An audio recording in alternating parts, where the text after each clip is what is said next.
हम पहले आदि मानव थे, फिर धीरे धीरे करोड़ों साल की प्रोसेस में हमारे दिमाग का विकास हुआ और फिर पूरे मानव यानी इंसान बने। हमने सोचना शुरू किया, नए नए आयाम विकसित किए, करोड़ों साल की लंबी यात्रा करके खुद का विकास किया। लेकिन इन दिनों देश में कई जगह कई घटनाएं सुनकर लग रहा है जैसे हम फिर से पीछे जा रहे हैं। हाल ही में राजस्थान में एक मंदबुद्धि रेलवे पुलिस के जवान ने चलती ट्रेन में अपनी सरकारी बंदूक से बेगुनाहों पर बेवजह ही गोलियां बरसाई और 4 लोगों का घर उजाड़ दिया। फिर लोगों की भीड़ ने हरियाणा को जलाया और अब फिर से एक मानसिक बीमार की एक करतूत उत्तर प्रदेश के झांसी से सामने आई है। स्क्रीन पर दिखाई देने वाले चेहरे से वीडियो देखने के बाद आपको घिन आएगी, क्योंकि इस व्यक्ति ने ही अपने न जाने किस चीज की सनक के चलते अपने ही माँ बाप को मार डाला।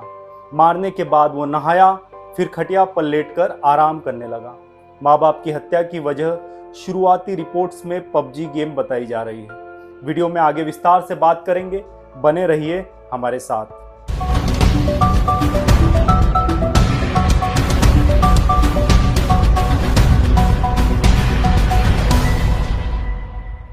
नमस्कार दोस्तों, मैं पीयूष भाल से आप सभी का एक दफा फिर से अपने चैनल पर एक नए वीडियो के साथ स्वागत करता हूं। घटना शनिवार 5 अगस्त की है। झांसी के नवाबाद थाना क्षेत्र में पिछोर नाम की एक जगह है। यहीं पर 58 साल के लक्ष्मी प्रसाद अपनी पत्नी विमला और 26 साल के बेटे अंकित के साथ रहते थे। लक्ष्मी प्रसाद सरकारी स्कूल में प्रिंसिपल थे। अंकित अपनी 3 बहनों में अकेला भाई था। लक्ष्मी प्रसाद की 2 बड़ी बेटियों की शादी हो चुकी थी, जिसमें एक बेटी नीलम भी झांसी में ही रहती थी। वहीं सबसे छोटी बेटी किसी दूसरे शहर में रहकर पढ़ाई कर रही थी। लक्ष्मी प्रसाद का बेटा कोरोना से पहले किसी अस्पताल में कंपाउंडर के पद पर था, लेकिन उसकी नौकरी छूट गई, जिसके बाद उसने मोबाइल सुधारने का काम सीखा और घर पर ही रहकर मोबाइल सुधारता और काम करता। कुछ वक्त बाद यही काम चला, फिर अचानक से बंद हो गया और इसे पबजी की लत लग गई। इस उम्र में आमतौर पर होता है ना, हम आलस से भरे होते हैं, काम करने का मन नहीं करता। ऐसे वक्त में देश के अधिकतर युवा कुछ अपवादों को छोड़ दिया जाए तो वो या तो रील्स के लिए सड़कों पर तमाशा कर रहे हैं, नाच रहे हैं, लोगों को परेशान कर रहे हैं, रील्स देख रहे हैं या फिर पबजी खेल रहे हैं। वैसे ही अंकित का मोबाइल का काम तो दूर रह गया, पबजी की लत ने उससे पूरी तरह से जकड़ लिया। वो कभी कभी पबजी की लत में इतना डूबा रहता कि कमरे से बाहर निकलना भूल जाता, खाना पीना सब कुछ भूल जाता। शुरुआती समय में तो ये लत ने नुकसान नहीं किया, लेकिन धीरे धीरे इस लत ने उसके दिमाग को खत्म करना शुरू कर दिया। पिता ने जब देखा कि बेटा पबजी की लत में पागल हो रहा है तो उन्होंने इसे कुछ काम करने की सलाह दी। अक्सर पबजी की बात पर घर में झगड़े होते रहते थे। अंकित अपने माँ बाप पर कभी हाथ भी उठाता, लेकिन इस लत ने शनिवार को लक्ष्मी प्रसाद और उनकी बीवी की जान ले ली। लक्ष्मी प्रसाद की बड़ी बेटी नीलम ने जब शनिवार को अपने घर पर फोन लगाया तो फोन का किसी ने कोई जवाब नहीं दिया था।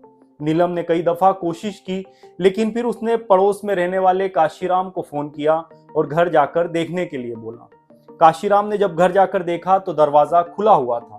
भीतर दाखिल हुए तो फर्श पर सभी तरफ खून पड़ा हुआ था। फर्श पर ही मृत अवस्था में पड़े थे लक्ष्मी प्रसाद, लेकिन उनकी बीवी विमला तड़प रही थी। उनकी सांसें अभी भी चल रही थी। इस पर काशीराम घबरा गए। उन्होंने तुरंत एम्बुलेंस और पुलिस को फोन लगाया। मौके पर पुलिस आई और विमला को अस्पताल पहुंचाया, लेकिन तब तक उन्होंने इस दुनिया को अलविदा कह दिया था। पुलिस जब घर में दाखिल हुई तो उन्होंने घर के ही किसी कमरे में खटिया पर अंकित को पाया। वो पुलिस को देखकर भागा नहीं, बल्कि मुस्कुरा रहा था, आराम फरमा रहा था। पुलिस को कुछ भी समझ नहीं आ रहा था, लेकिन कुछ देर में अंकित ने ही पूरी कहानी बता दी। दरअसल इन हत्याओं की जो वजह है वो असल में वजह है ही नहीं। अगर ऐसी वजहों से बेटे माँ बाप को मारते रहे तो फिर देश में करोड़ों लोगों को मरना पड़ेगा। पिता ने बेटे को डांटा था और कुछ काम करने के लिए बोला, जिस पर अंकित को गुस्सा आया। उसने किचन में रखे तवे को उठाया और माँ बाप पर जब तक हमला करता रहा तब तक कि वो निढाल होकर गिर नहीं गए। अंकित को जब लगा कि माँ बाप मर गए हैं, उसके बाद वो बाथरूम में नहाने के लिए चला गया। नहाने के बाद अपनी खटिया पर निश्चिंत होकर आराम करने लगा। पुलिस को अंकित आराम करते ही मिला था। हत्या के बाद आसपास के लोग भी सकते में हैं और बतौर समाज हमें भी सावधान रहना चाहिए, क्योंकि पबजी के इस तरह के दीवाने आपके और हमारे घर के या हमारे आसपास में भी हो सकते हैं। घटना के बाद लक्ष्मी प्रसाद की बेटियों का रोकर बुरा हाल हो रहा था। छोटी बेटी सदमे में है, बार बार बेहोश हो रही थी क्योंकि उसका माँ बाप के सिवा इस दुनिया में कोई नहीं है। लेकिन अंकित के दिमाग में पबजी की लत का ऐसा क्या नशा हो गया था कि उसने अपने ही माँ बाप को मारने से पहले एक बार भी नहीं सोचा। दरअसल पबजी या इस जैसे दूसरे गेम में हमारा दिमाग सिर्फ सामने वाले को मारने पर फोकस करता है। मतलब पबजी में जितने भी लोग होते हैं उनको कुछ दिमाग नहीं लगाना, बस एक दूसरे को मारना है। और इस गेम का असली रस अंत में मिलता है, जब सब मर जाते हैं एक जिंदा रहता है, जो पबजी की भाषा में चिकन डिनर कहलाता है। ऐसा डिनर जो सिर्फ वर्चुअल दुनिया में है, उसका इस दुनिया में कोई अस्तित्व ही नहीं है। जब आप कुछ वक्त के लिए टाइम पास के लिए इस तरह के गेम खेलते हैं और फिर अपने दूसरे काम में लग जाते हैं, तब तक ये ठीक है, इसका कोई नुकसान नहीं, क्योंकि कोई भी गेम टाइम पास के लिए ही बनाया गया है। लेकिन आसपास हमने कई ऐसे लोगों को भी देखा होगा जिनकी सुबह और रात पबजी से ही होती है। वो सारा वक्त एक जगह पड़े रहकर बस पबजी खेलते रहते हैं। ऐसे में धीरे धीरे उनका दिमाग इस तरह से प्रोग्राम हो जाता है कि उन्हें कुछ भी समझ नहीं आता। साथ ही ऐसी सिचुएशन के बाद आदमी आक्रामक होना शुरू हो जाता है, चिड़चिड़ापन आ जाता है। वो किसी भी बात को सुनता नहीं है क्योंकि वो पूरे वक्त इस गेम के नशे में डूबा रहता है। कई दफ़ा बाहरी दुनिया भी उन्हें पबजी के जैसे दिखाई पड़ती है। बस यहीं से दिमाग का विनाश होना शुरू हो जाता है। फिर आदमी को कुछ भी समझ नहीं आता, उसका मन कहीं भी लगता नहीं है। और ऐसी सिचुएशन के बाद जो आखिरी परिस्थिति होती है वो ये कि गेम खेलने वाला व्यक्ति मानसिक बीमार हो जाता है और उसे भी नहीं पता होता कि उसके साथ ये कब हो गया। लेकिन अगर इंसान के भीतर थोड़ी भी समझदारी बाकी हो तो उसे इसका एहसास यकीनन हो ही जाता है, अगर हम खुद को इग्नोर ना करें तो। अंकित के साथ भी यही हुआ।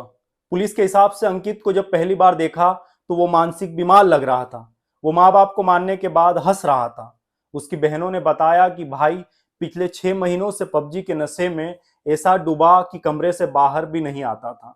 ऐसा ही एक मामला कुछ महीनों पहले यूपी के लखनऊ में भी देखने को मिला था, जहां एक बच्चे ने अपनी मां की हत्या कर दी थी। ऐसे और भी कई मामले आगे चलकर देखने को मिलेंगे अगर हालात यही रहे तो। पूर्व राष्ट्रपति एपीजे अब्दुल कलाम ने सोचा था कि भारत युवाओं का देश है। इस वक्त विश्व में सबसे ज्यादा युवा भारत में ही है। युवा ही देश को विश्व शक्ति बनाने में अहम भूमिका निभाएंगे। लेकिन कलाम साहब भी देखकर हंस रहे होंगे कि युवा इन दिनों या तो पबजी खेल रहा है या रील्स बना रहा है। फिलहाल अधिकतर युवाओं का तो यही हाल है। कुछ अपवाद भी है जो काफी अच्छा काम कर रहे हैं। खैर, इस वीडियो में फिलहाल इतना ही। साथ ही आप सभी भी अपना ध्यान रखिए।